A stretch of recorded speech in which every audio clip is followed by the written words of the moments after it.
Customs and Border Protection reports that agents have recently arrested 18 people on the terror watch list at the southern border.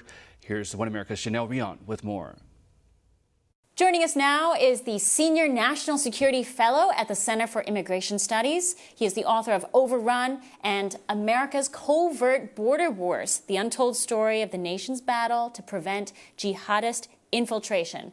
A book written several years ago, Todd. It's now even more relevant as we watch this ongoing conflict in the Middle East.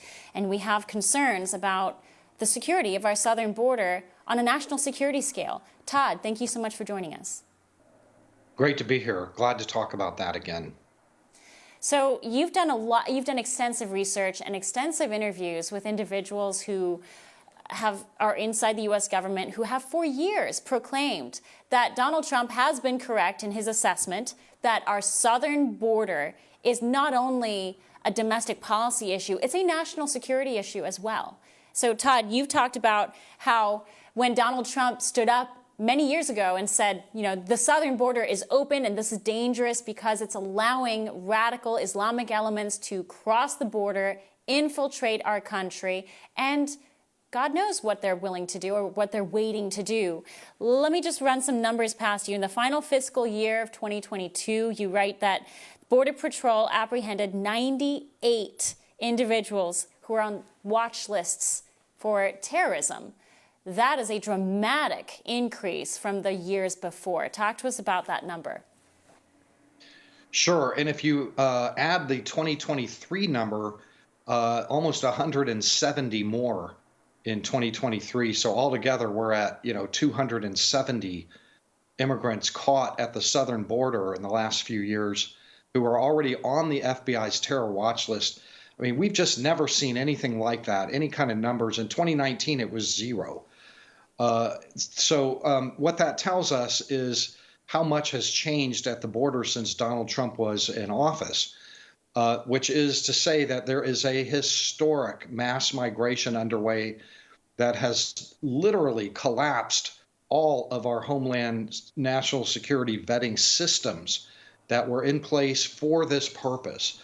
But what we've got going now is a very different scenario with millions and millions of people flooding over.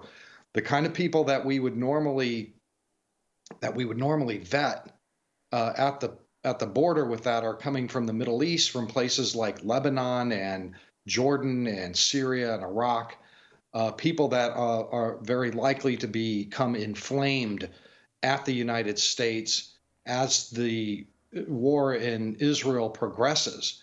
How confident are you that the current administration understands the gravity of the implications of having an open border there in light of this conflict in the Middle East? Well, the trick here is when it comes to rooting out potential terrorists coming across the border is to reduce the size of the haystack that you're looking for the needle in. Because really, I mean, the numbers are coming across are like, 300,000 a month at this point. When Donald Trump was in office, it was 20,000, the lowest in 45 years. So the haystack was a lot smaller back then. The administration seems uninterested in reducing the size of that haystack. They are bringing people in every possible way. They're letting everyone in who crosses that border and deporting very, very few. And I just have very low confidence in the administration's ability to manage that particular threat in that environment. So, Todd, tell us what you're sensing on the ground now that the Biden administration seems to be taking some categorical action here and there. They're saying they're going to rebuild the wall. They're saying things that they were not willing to say even a few months ago. Has there been any noticeable difference in the flow of migrants coming up from through the southern border? Yes, the flow has really changed drastically. It has gone up, sky high through the ionosphere. The numbers are greater than anything even before. I mean, we've broken every record in the history books for the United States at the southern border by far. by millions, we've broken the records. And the reason that this is happening is pretty simple. You can say it in a few words. The United States is letting them in to stay. And that's all that matters on the ground if you're an immigrant.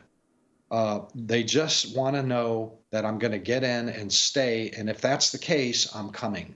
And that's what's happening.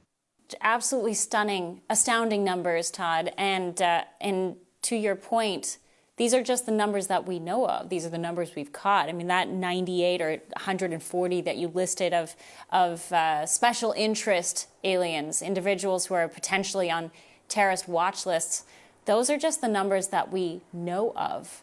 Under the cloak of all this volume, there could be so many more that are in our country that wish us harm. And so we hope that does not actually happen. We hope our officials wake up to this.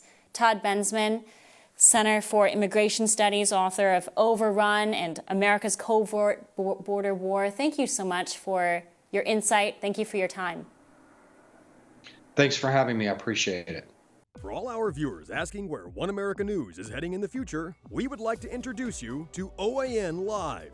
OAN Live is the best way to stay up to date on all of the hard-hitting, straight-shooting, national and international headlines. And the best part is, OAN Live is only $4.99 per month. All the credible, honest, unbiased reporting One America News offers at a fraction of the cost of cable. Just go to OANN.com to easily sign up for OAN Live and stay informed.